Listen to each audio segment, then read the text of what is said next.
요한복음 11장 1절부터 4절까지 읽었는데요. 여기 보면 예수님이 가깝게 아끼던 사랑하던 이 나사로와 마르다와 마리아, 이 3남매지요. 그렇죠? 3남매가 이렇게 살아가고 있었어요. 베다니에. 그런데 예수님이 그 집에 많이 들리기도 하시고 정말 사랑했던 이 나사로가 이제 죽어가는 거예요. 오늘 본문에는 아직 죽지 않았어요. 그런데 우리가 알죠. 나중에 죽어요. 그래서 사람들이, 그 누이들이 예수님께 사람을 보내서 주여 보시옵소서, 사랑하시는 자가 병들었나이다. 우리 오라버니 나사로가 지금 병들었습니다. 그러니까 빨리 오셔서 예수님이 좀 고쳐주세요. 그런 의미겠죠. 그렇죠? 자, 우리가 첫 번째로 여기서 기억해야 될 것은 뭐냐면요. 주님이 사랑하시는 자도 병들 수 있다는 거예요. 우리는 예수를 믿으면서 병 안 드는 것이 더 좋은 거라는 생각을 해요. 누구나 그렇지요. 문제가 안 일어나는 게 더 좋다고 생각해요. 그런데 하나님이 우리를 인도하시는 방법은 그것과 달라요. 하나님은 문제가 안 일어나게 우리를 인도하시는 게 아니라 문제가 일어나서 그것을 통해서 오늘 말씀처럼 하나님이 영광을 받으시고 또 그 하나님의 아들 예수 그리스도가 영광을 받으시게 하기 위해서 문제를 하나님이 일어나는 것을 허락하신다는 거예요. 그래서 우리에게 나타나는 이런 일들, 육신적으로 보면 안 좋은 이런 일들, 그런 일들이요, 그것 가지고 사람을 보면 안 돼요. 우리 과거에 우리 한국 교회도 이럴 때가 있었어요. 병이 걸리고 암이 걸리고 그러면 무슨 회개하지 않은 죄가 있다, 막 이런 식으로 몰아갔거든요, 사람들을. 예를 들어서 보세요. 자녀들이 이렇게 쭉 있는데 아이들이 다 대학에 됐는데 우리 집 애만 안 됐어. 그러면요, 교회 와서 길을 못 펴요. 근데 여러분 보세요. 오늘 말씀대로라면 오히려 대학에 입학이 된 애들에게는 하나님의 영광이 드러나고 예수 그리스도의 영광이 드러날 계획이 없고 우리 애 떨어지는 걸 통해서 할 수 있어요, 없어요? 있잖아요, 그렇죠? 근데 우리는 그렇게 전혀 생각 안 한단 말이에요. 일단 내가 창피하고 우리 애 어떡하나, 그 생각이 딱 들어요. 근데 하나님이 하시는 일은 몰라요. 물론 저는 지금 떨어지는 게 좋다는 거 얘기하는 게 아니에요. 우리의 판단 기준이 뭔가 욕심적으로 뭐가 되어지고 잘 되고 이런 것을 다 하나님이 하셨다고, 하나님의 영광 돌린다고 이렇게 다 치부해 버려요, 우리는. 그러면 여러분 보세요. 하나님이 그러면 우리 애가 대학에 떨어졌다 그러면 그건 하나님이 허락하신 거 아닙니까? 똑같잖아요, 그렇죠? 그럼 그것도 감사해야 되잖아요. 근데 그렇게는 안 하거든요, 사람들. 그 얘기 뭡니까? 우리가 지금 예수를 믿는 기준도 내가 좋고 안 좋고 그 기준이에요. 자, 오늘 예수님이 사랑하시는 자가 병들었어요. 그러니까 여러분 생각하세요. 예수님이 사랑하시죠? 또 그 후에 예수님이 가서 살릴 것도 다 알아요. 귀찮게 살릴 거 그냥 예수님 열어보세요. 안 가고 그냥 속으로 병 떠날지어다. 그러고서 그냥 거기 안 가도 되잖아요. 귀찮게 죽이고서 또 거기 가서 왜 그럽니까? 그런 과정을 통해서 하나님의 영광 받으시고 예수님이 하나님의 아들이고 그리스도이심이 드러나는 거 아닙니까? 하나님은 좀 그렇게 하시는 거예요. 오늘 본문에 보면 재밌는 게 있어요, 여러분. 2절에 보면요. 1절에 이는 마리아와 그 자매 마르다의 마을 베다니에 사는 나사로라. 이 마리아는 향유를 주께 붓고 머리털로 주의 발을 닦던 자요. 병든 나사로는 그의 오라버니더라. 여러분, 이 마리아가 그 향유를 깨서, 옥합을 깨서 예수님 머리에 붓고 자기 머리카락으로 예수님의 발을 씻던 그 여인 아닙니까? 그렇죠? 그 향유가 300데나리온, 한 사람의 1년 연봉 정도 된단 말이에요. 이렇게 가깝던 자예요. 그런데 제가 왜 이런 얘기했냐면요. 이때 시점은 마리아가 향유를 붓기 전이에요. 그건 그 다음 장 12장에 나와요. 이상하잖아요. 아니, 이걸 거꾸로 이렇게 돼버렸잖아요. 그죠? 여러분, 이게 요한복음의 특징이에요. 요한복음은요, 시대별로, 이렇게 시간별로 이렇게 딱 써있는 게 아니에요. 요한복음은 그렇지 않습니다. 그래서 11장에 보면, 지금 마리아가 향유를 주께 붓고 머리털로 주의 발을 닦던 자요. 이렇게 나왔는데, 12장 1절부터 보면요, 예수님, 마리아가 12장 3절에 마리아는 지극히 비싼 향유 곧 순전한 나드 한 근을 가져다가 예수의 발에 붓고 자기 머리털로 그의 발을 닦으니 향유 냄새가 집에 가득하더라. 일어나지 않은 일을 땡겨서 썼죠. 그렇죠? 요한복음은 이래요. 그러니까 여러분, 요한복음은 다른 복음서처럼 이게 먼저 일어나고 이렇게 됐구나, 이렇게 되면 안 돼요. 물론 그런 것도 있어요. 예. 예를 들어서 예수님의 첫 번째 기적, 두 번째 기적은 그렇게 써 있어요. 그거는 예수님이 이게 첫 번째 기적이고 이건 두 번째 기적이라고 그렇게 다 명시가 돼 있어요. 근데 이런 것은 막 뒤죽박죽 돼 있어요. 요한복음 그래서 다른 복음서랑 달라요. 관점이 달라서 다른 마태, 마가, 누가는 공관 복음, 같은 관점으로 본 복음 그렇게 부르고 요한복음은 그렇게 안 불러. 거기서 빠져요. 참고로 여러분 이거 아시고요. 자, 중요한 것은 뭡니까? 지금 여러분 이때 당시에 이 유대 백성들에게 있어서 남자의 위치는요 아주 절대적이에요. 여자가 생계를 수단으로 뭘 할 수 있는 게 없었어요. 그래서 과부들은 굶어 죽기 딱 좋았다는 거예요. 그래서 예수님이 항상 보면 과부와 고아를 돌본 게 그래서 그런 거예요. 지금처럼 여자가 나가서 얼마든지 일하고 생계를 먹고 살아갈 수 있다 그러면 예수님이 아마 그렇게 안 하셨을 거예요. 그냥 고아만 하셨을지 모르겠어요. 그렇지만 이때는 그렇지 않았단 말이에요. 그런데 지금 마리아와 마르다 그리고 나사로 셋이 있었단 말이에요. 그런데 그 오라버니가 병든 거예요. 여러분 옛날에 생각해 보세요. 한 60년대에 보면 집에 가장은 다 아빠였죠.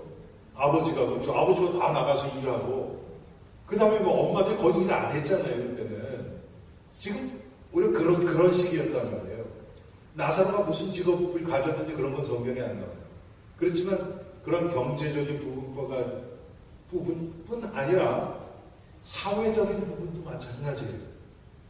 사회적인 부분도. 남자가 집에 없으면 굉장히 불안한 그런 상태가 됐단 말이에요.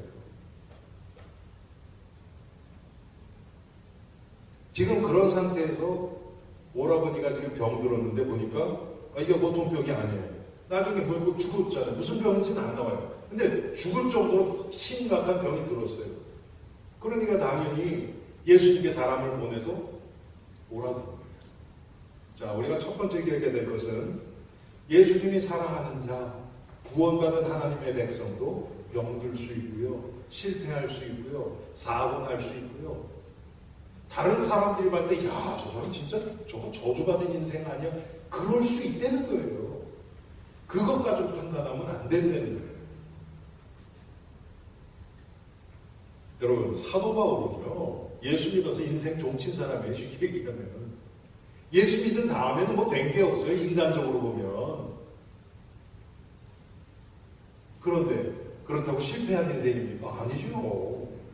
아마 글쎄 성경에서 사도 바울만큼 복음을 위해서 사용된 자가 또 있을까요? 예? 예수님 빼고는 사람 중에서는 없겠죠. 그렇죠? 그런데 육신적으로 그랬단 말이에요. 참 이게 교회 안에까지도 이런 문화가 들어와서요. 세상적인 기준이. 여러분 제가 질문해 볼게요. 아프리카나 특별히 아프리카 같은데 아니면 이 중남미도 그래요. 그런데 중남미 조금 덜하고 그런 데는 선교사가 나가잖아요. 그럼 사람들이 막 모여요. 뭐 미국 같은 데서 무슨 이런 옷 같은 거 가져가고 사람들이 어마어마하게 와요. 대신 거기서는 이제 막 오면은 밥 먹여주고 막 그렇게 해요. 여러분 우리 저 박성교사 IT 거기 있을 때 목회자 세미나 한다고 그러잖아요. 5, 60명씩 와요. 왜? 며칠 동안. 왜? 와서 먹고 자고 다 해주니까. 그런데 여러분 보세요. 그런 데서 한 10년, 20년 선교한 사람하고 예를 들어서 일본 같은데 선교사 있어요. 그렇죠. 거긴 뭐 예수님 사람들이 아주 적으니까. 거기 문화 자체가 복음을 거기 잘 안 받아들여요. 예를 들어서 더 심한 데가 어딘가? 이스라엘. 유대인들. 거기도 누가 선교해야 될 거 아닙니까? 그렇죠? 그러면 누가 이스라엘에 가서 유대인들한테 선교를 한다. 여러분, 숫자적으로 보면 얼마나 많을 것 같아요? 예? 거기서 막 그냥 뭐 사람들이 막 괴계운동이 막 불이 듯이 일어나서 막 빌리그레함 저 목사님 저 집회하는 것처럼 막 그렇게 될 것 같아요? 안 되죠? 그렇게 되시니 그건 아마 거의 힘들 거예요. 그러면 그렇다고 해서 그게 열매가 없는 거예요. 하나님 뭐 보실까요? 그 선교사님의 중심과 복음을 사랑하고 진짜 복음만 증거하려는 그 마음 보시지 않겠어요? 오히려 아프리카나 이 중남미 같은 데는 사람들 끌어모고 업적 세우기 쉬워요. 근데 거기 사람들이 거기다 속아요. 일본 같은 데는 여러분 밤낮아 준다고 사람들이 올 것 같아요? 절대 안 오죠. 절대 안 오죠. 문화 자체가 벌써 남의 거 그냥 얻어먹는 거 싫어하는 사람들인데 제가 말씀드리는 건 뭐냐면 눈에 보이는 결과가 다가 아니라는 거예요. 오히려 속기가 더 쉬워요. 야, 우리 교회 선거팀에 저는 그때 없었어요. 우리 저 옛날에 하월 장로님하고 우리 학생들하고 가서 IT에 가서 거기 아프리칸 빌리지라고 있어요. 근데 거기 그 빈민들을 그 지진 난다는 그쪽으로 많이 옮겼거든요. 막 수만 명을. 거길 갔어요. 근데 일부러 거기 갈 때는 아무것도 안 가져가는데 누가 이 캔디 그 이렇게 자루를 하나 가져가는데 그걸 뜯은 거예요. 그래서 몇 개를 준 거예요. 애들이요, 막 수백 명이 막 몰려오는 거예요. 그거 듣고서. 그래가지고 그때 하워드 장로님이 그때 완전 군인 정신이 딱 발동이 돼가지고 애들을 빨리 차에 막 태우고 도망가면서요. 여러분 사탕 하나 주는데도 그렇게 몰려와요. 그런 거 몰려오는 거 보고 사진 찍고 하면 여러분들 여기다 갖다 놓고 딱 해주면 아마 감동받으실걸요? 근데 그게 선교입니까? 아니잖아요. 진짜 우리가 봐야 될 걸 봐야 되는데 우리의 마음, 제가 지난주에 무슨 얘기 많이 했습니까 여러분? 십자가 정신. 제가 오늘 새벽 기도 때 뭐라고 그랬어요? 예수의 마음 그랬잖아요. 그렇죠? 예수님의 마음 그 중심으로 보면 뭐를 해야 돼? 그때 거기서 사탕을 나눠주는 게 복음에 유익한가? 그렇지 않은가? 안 나눠주고 그냥 슬슬 다니면 사람들이 별로 그냥 기대했다가 가겠죠. 그렇죠? 그 가운데서 한 명이라도 만나서 복음을 얘기를 할 수 있었을 텐데 그거 뜯는 순간 다 차단돼 버린 거 아닙니까? 그런 일이 일어난단 말이에요. 저는 나눠주는 게 나쁘다는 게 아니에요. 정말 복음에 관심이 있고 그런데 어려운 사람, 그런 사람은 나눠주면 좋죠. 근데 그런 사람 찾기가 더 힘들어요. 제가 이번 주에도 그 뉴저지에서 우리 교회 말씀 계속 듣는 자매하고 전화통화를 오랜만에 했어요. 근데 이 자매는 남들한테 베푸는 그 어떻게 보면 은사예요. 그것도 자기 거 그냥 완전 다 해주는 사람이에요. 그래가지고 자기 가게에서 일을 하는 셰프. 그래서 저한테도 기도 부탁하고 그랬거든요.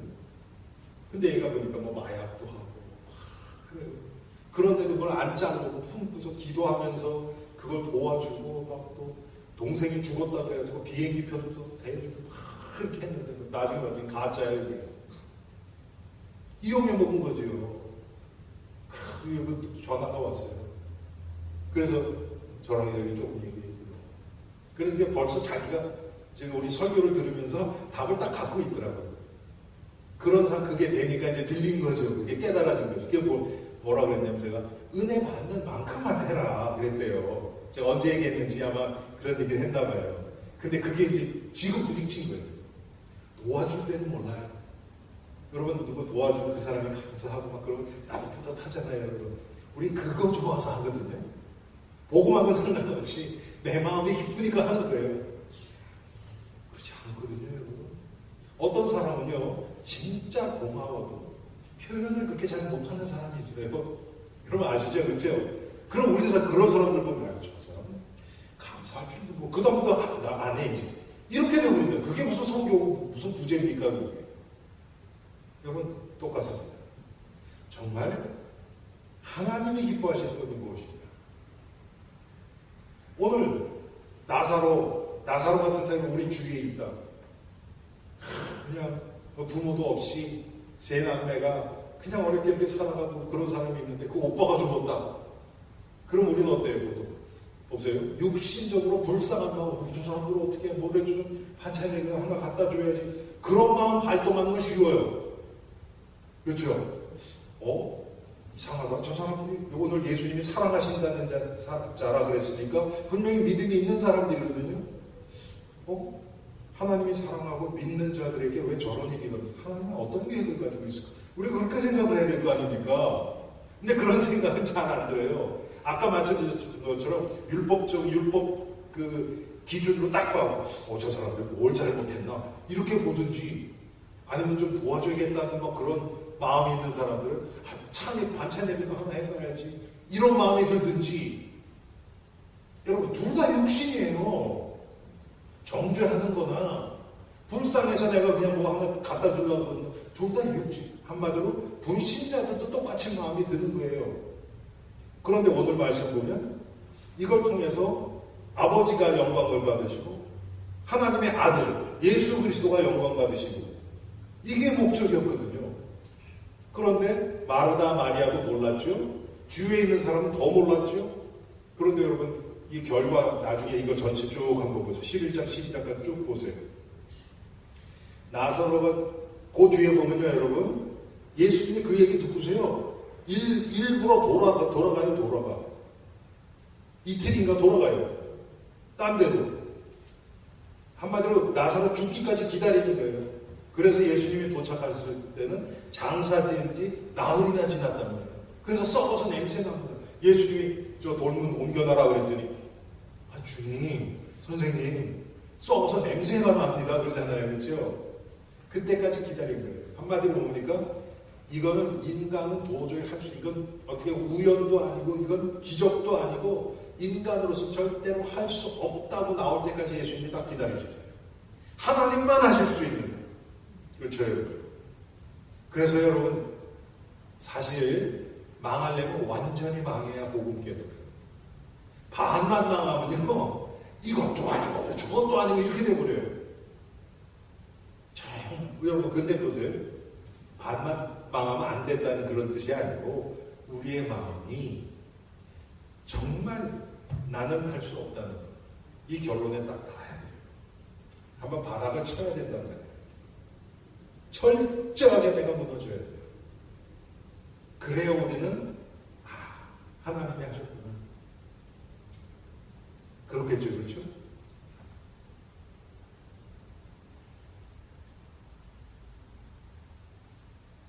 왜 이런 일이 일어났습니까? 이 일어난 일의 궁극적인 목적은 하나님의 영광이에요. 그렇죠? 하나님의 영광이에요. 자, 여러분 6절 보세요. 나사로가 병들었다함을 들으시고 그 계시던 곳에 이틀을 더 유하시고 그 후에 제자들에게 이르시되 유대로 다시 가자 하시니.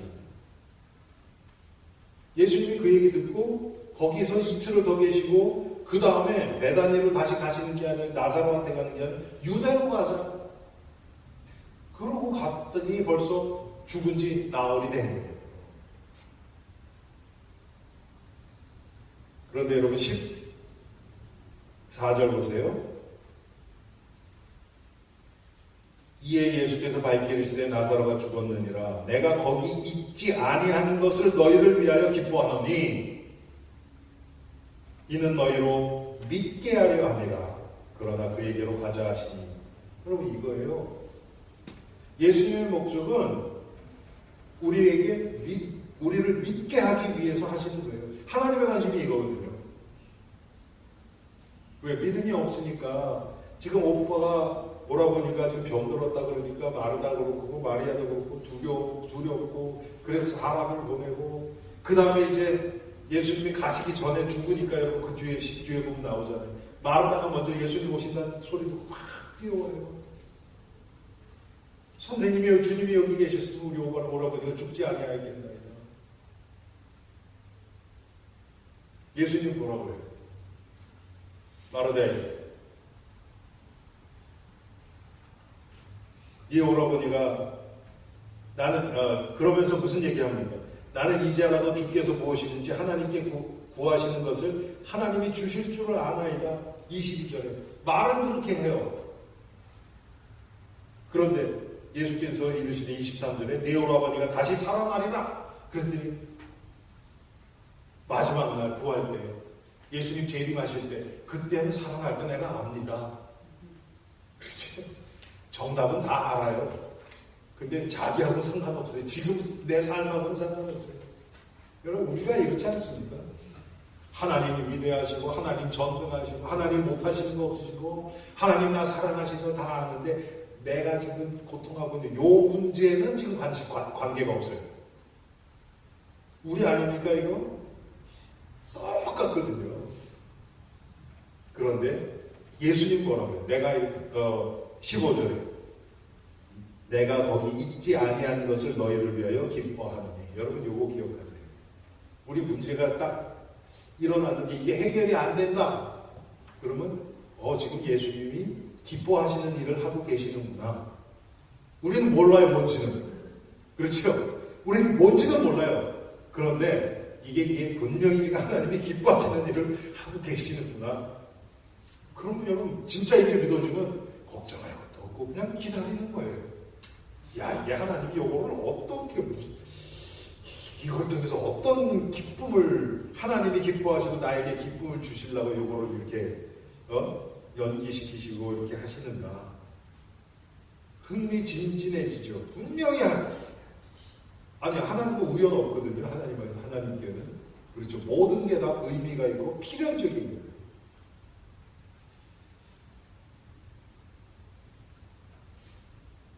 예수님이 일부러 지체하셨잖아요. 왜 그렇습니까? 하나님의 더 큰 일이 있어요. 더 큰 계획이 있어요. 우리는 근데 그건 몰라요. 예수님은 처음부터 아셨죠. 그렇죠? 그러니까 지금 이틀 더 있다가 또 유대로 갔다가 딱 시간 맞춰서 딱 도착하셨어요. 사람들이 절대로 이제는 안 된다. 우리 오라버니 다 끝났으니까. 다 그때까지. 그래서 여러분 뭡니까? 쉽게 얘기하면 그들이 얼마나 사실적인 믿음이 없는지 다 드러났잖아요. 그렇죠? 마르다도 그렇고 마리아도 그렇고 다 주위에 있는 사람 말할 것도 없고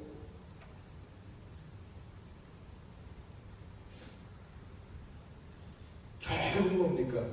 모든 영광이 하나님께만 돌아가도록 하신 거예요. 그렇죠?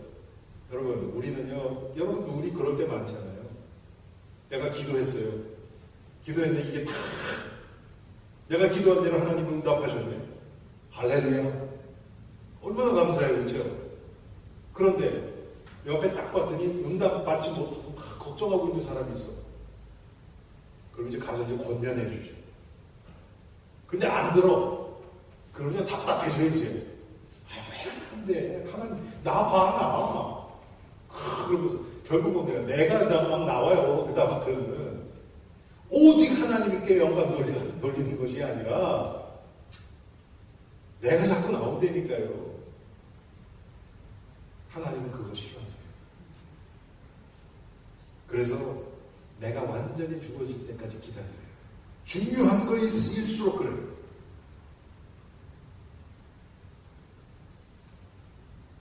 결국 뭡니까, 여러분? 40절에 와요. 예수께서 이르시되 내 말이 내가 믿으면 하나님의 영광을 보리라 하지 아니하느냐 하시니 하나님의 영광이 드러나요. 하나님의 영광이 보여요. 하나님이 하시는 일들이 보여요. 절대로 인간은 할 수 없는 그 일, 하나님만이 하실 수 있는 일, 이제 이게 믿어져요.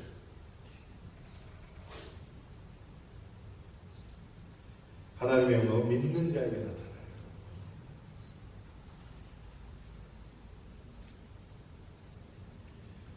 예수님이 그 나사로의 그 무덤 앞에 가서 돌을 옮겨놓으라. 그랬더니 말하다가 냄새가 나. 장사지 지금 나흘이나 돼서 냄새가 나. 그랬는데도 옮기죠. 예수님의 말을 믿고 옮겼죠. 그렇죠? 그랬을 때 역사가 일어나는 거예요. 내 생각, 내 판단, 내 기준에 대로라면 지금 마리아, 마르다 주위에 있는 사람들의 그 기준대로라면 옮겨놓으면 안 돼요. 그 냄새만 나고 도움될 거 하나도 없어요. 인간 지금 우리말로 얘기하면 내 생각, 내 기준을 접고 하나님의 말씀, 내가 이해는 안 되지만 하나님 말씀에 순종하겠습니다. 여러분, 이게 믿음이에요. 그랬을 때 하나님의 영광을 나사로가 살아났죠.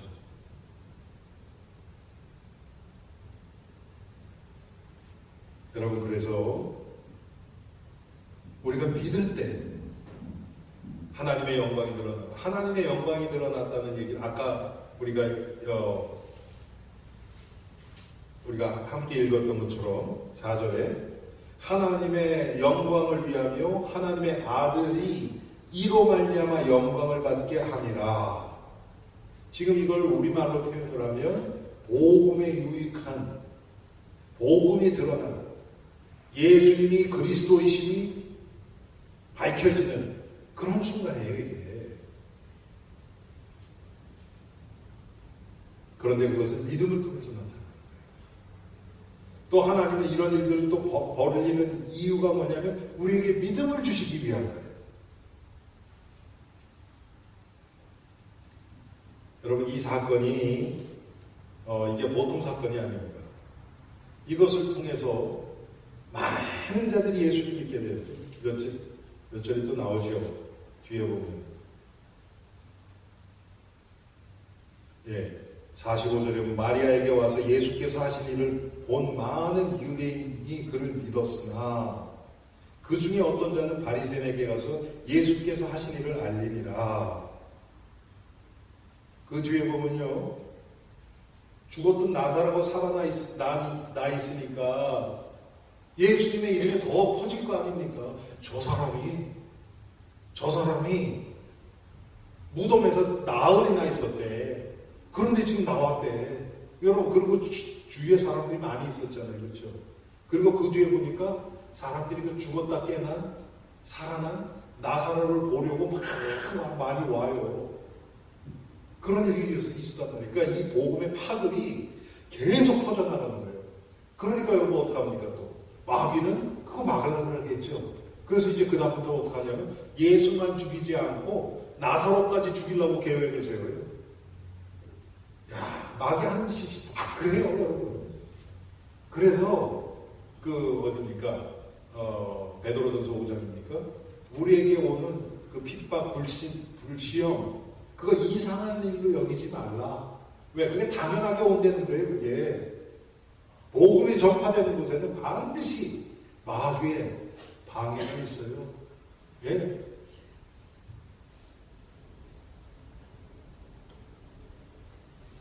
여러분, 요즘은 글쎄 모르겠지만 모르겠지만 과거에 보면 적군 나라에서 우리나라의 중요한 사람을 와서 암살하고 그런 일들이 있죠. 그렇죠? 근데 여러분, 누구를 암살하겠어요? 네? 누구를 암살하겠어요? 중요하지도 않고 그냥 뭐 겨우 살아가는, 제가 오늘도 오다 보니까 요새 저 앞들이 없어서 그런지 경기가 힘들어서 그런지 길거리에서 아무 홈레스가 있고 써있는 사람 많이 늘어났더라고요. 그렇죠? 그런 사람을 암살하겠어요? 그럴 리가 없잖아요. 그렇죠? 중요한 사람 할 거 아닙니까? 그 중요한 사람 누구예요? 자기에게 해가 되는 사람. 맞죠? 중요한 뭐 대통령이라든지 보세요. 예를 들어서 뭐 지금 보세요. 과거에 소련이 미국의 누구를 암살한다 그럴 때는 미국의 중요한 사람, 그것도 이 미국 정치인들 중에서도 소련하고 조금 마음이 열려가지고 그렇게 좀 소련에 대해서도 이렇게 좋은 얘기하고 그런 사람은 안 하겠죠. 정치인 중에서도 그냥 가장 앞장서갖고 저 소련 죽여야 된다 이런 사람들 할 거 아닙니까? 그렇죠? 마귀가 똑같단 말이에요. 그럼 누구예요? 가장 복음만 전하려고 하는 사도 바울 같은 사람. 그러니까 그 얼마나 핍박을 받았습니까? 그렇죠? 똑같아요. 나사로가 죽었다가 살아나니까 이 사람 걸어 다니는 게 전부야, 이거. 뭐 안 해도 돼. 그렇죠? 사람들이 그냥 가는 곳마다. 그러고서 이 사람은 딴 얘기 하는 거 아니에요, 그냥. 사람들이 와서 너무 물어봐요. 당신 진짜야? 어떻게 된 거야? 무슨 병이었어? 그냥 자기 얘기하면 돼요. 자기가 체험한 거. 그게 간증이죠. 그러니까 예수뿐만 아니라 나사로까지 죽이려고 하는 거예요. 마귀는 똑같습니다. 2000년 전이나 지금이나 우리 교회도 똑같이 계속 보고만 얘기하면 어느 날 이제 막 핍박 오는 날이 와요. 그건 이상하게 왜 우리가 하나님 앞에 이렇게 진짜 보고만 얘기하려고 그러는데 왜 이런 일이 있습니까? 그건 이거 하나님이 누군지 잘 모르시는 사람들의 얘기죠. 그렇죠? 우리가 바로 안다면 이제 올 게 왔구나. 하나님이 더 큰 계획을 이루시기 위해서 지금 이렇게 하시는구나. 저는 지금 이 코비드-19, 이 코로나 바이러스 이게 좀 그렇게도 보이는 면이 있어요. 그게 뭐냐? 교회나 성도를 하나님이 더 거르시는 것 같아요. 거르시는 것 같아요. 그게 뭡니까? 여러분, 여러분들은 잘 모르시겠지만 저는 목사로서 그걸 참 많이 느끼거든요. 이게 뭐냐면 정말 복음만 알기를 원하는 사람들 앞에 제가 쓰잖아요. 그러면요 벌써 하나님이 저에게 주신 은혜가 달라요. 진짜 제가 생각 안 했던 얘기도 막 나오고요. 정말 성령이 역사하신 게 제가 체험돼요. 그런데 막 섞이잖아요. 그럼요 그만큼 떨어져요.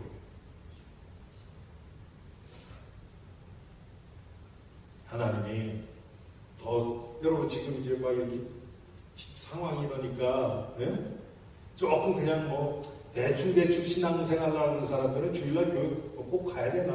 뭐 지금 위험하다 그러는데 뭐 그러면서 그냥 집에서 보고 또 그거 핑계로 교회도 안 오고 막 그러겠죠.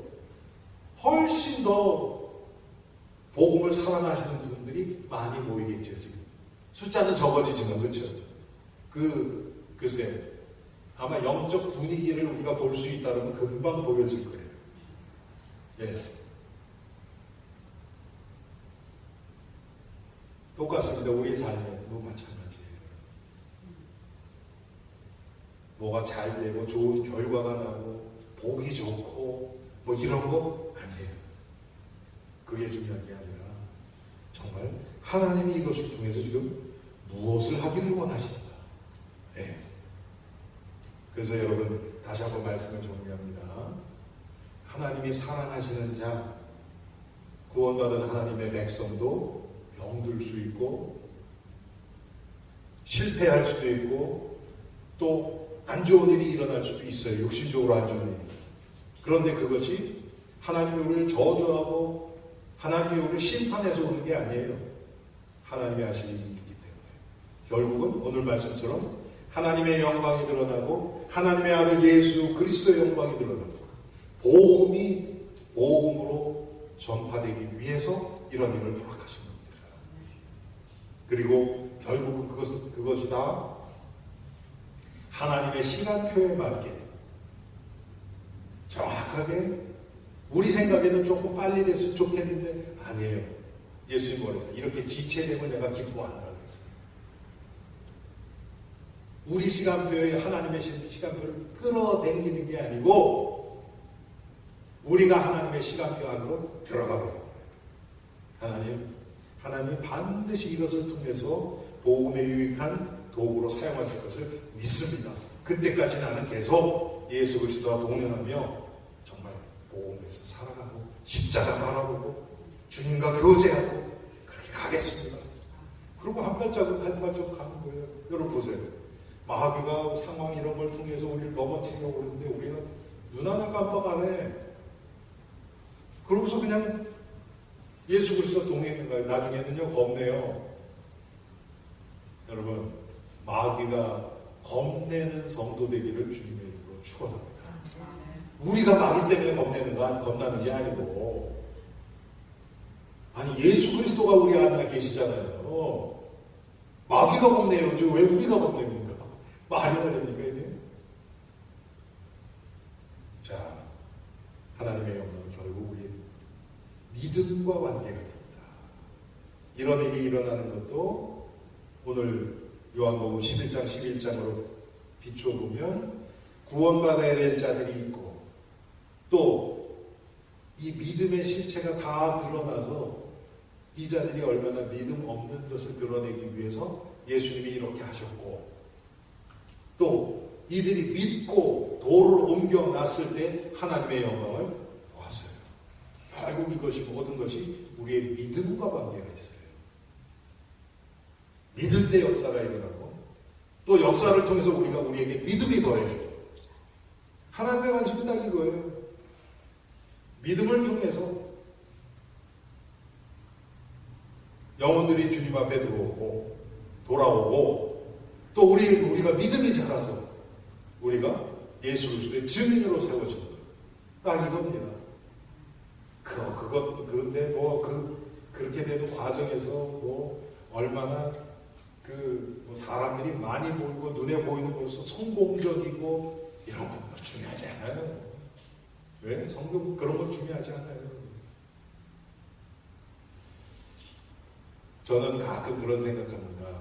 저는 어떤 면으로 빌리 그레이엄 목사님 참 존경해요. 왜? 근래에 부흥사 중에서 그래도 그분만큼 이렇게 뭐라 그럽니까? 안 좋은 소리 없이 예? 어떤 개인적인 어떤 허물이나 이런 거 막 드러나고 돈 챙기고 자기 명예 따지고 그런 거 안 빠지고 그래도 수십 년 동안 복음만 증거하신 분이 참 없잖아요. 그렇죠?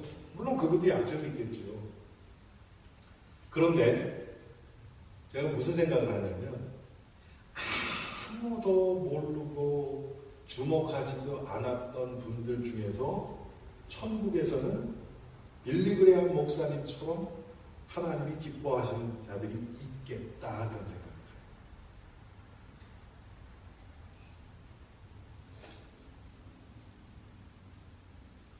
사람들이 주목 안 해요. 저는 그런 분 글쎄 제가 오래 교회를 안 했으니까 잘 모르지만 제가 이 교회 오기 직전에요. 한국에 갔었어요. 50일 동안. 이 교회에서 여름에 7월 4일에 가족 수련회 그때 가족 수련회 할 때 학생들에게 이제 강사로 와서 말씀 전하고 그리고 금방 한국을 갔어요. 그래서 8월 말에 왔으니까 딱 50일 정도 된 거예요. 근데 한국에 가서 제가 섬에 갔었거든요. 섬에 갔었는데 총각 목사님이 혼자서 7년 동안 거기서 선교예요. 선교 그거는 진짜 그냥 목회라기보다는 선교예요. 그런데 교인들이 자꾸 줄어요. 제가 갔을 때 성 주민 전체가 49명. 그분이 7년 전에 왔을 때 65명이었대요. 근데 줄어가지고 49명 됐어요. 그런데 뭐 그 사람들이 다 교회 나오느냐? 아니에요. 한 반 이상은 나오더라고요. 한 30명 가까이 나오더라고요. 절대 안 나오는 사람들이 있잖아요. 처음에는 또 우상숭배도 심하고. 근데 제가 말씀드리고 싶은 건 뭐냐면, 아침마다 새벽 기도하고, 그 다음에 혼자 한 20, 30분 이렇게 걸어가서 이렇게 바위가 있어요. 거기 가서 혼자 기도하시고, 성도들 이렇게 돌보는데, 꼭 아버지 같아요. 전 그분 가끔 생각나요. 가서 봤더니 제가 한국에서 서울에 있을 때 고등학교 2년 선배예요. 제가 얼굴도 기억나요. 왜냐면 둘 다 합창부를 같이 했었거든요. 네. 그래서 참 반갑게 그러다가 오는데 제가 가끔 그분 생각나요. 야, 참 그분은 거기서 그래도 나름대로 선교하시고, 근데 아주 정말 뭐라 그럴까요? 아주 단호할 건 굉장히 단호하시더라고요. 네. 그러니까 성도들이 이 믿음을 약간 이렇게 타협하려고 그러니까요. 아주 강하게 얘기하시더라고요. 그래서 제가 그런 모습도 보고, 제가 서울에서 이제 가기 전에 전화를 드려서 제가 언젠가 말씀드렸죠. 목사님 제가 서울에서 지금 가려고 그러는데, 필요하신 거 있으면 좀 얘기해 주세요. 좀 사갈게요. 아무래도 섬이니까. 그랬더니 그분 하신 말씀이, 필요 없어요. 아무것도 없어요. 그러지 말고 제가 이렇게 다 생각해서 재정 다 가지고 왔으니까요. 그랬더니 그분 하신 말씀이, 서울 생활 하려고 그러면 필요한 거 많죠. 근데 성 생활에 필요한 건 없습니다. 할 말 없더라고요. 제가. 창피해지고. 그래서 참 그런 말씀들이 이렇게 탁탁 와요. 여러분, 우리가 예수 그리스도 안에서 생활하는데 진짜 우리가 꼭 필요한 거 뭐가 더 있겠습니까? 육신적으로 뭐가 더 필요해요, 여러분? 너무 많아서 다니죠, 우리가.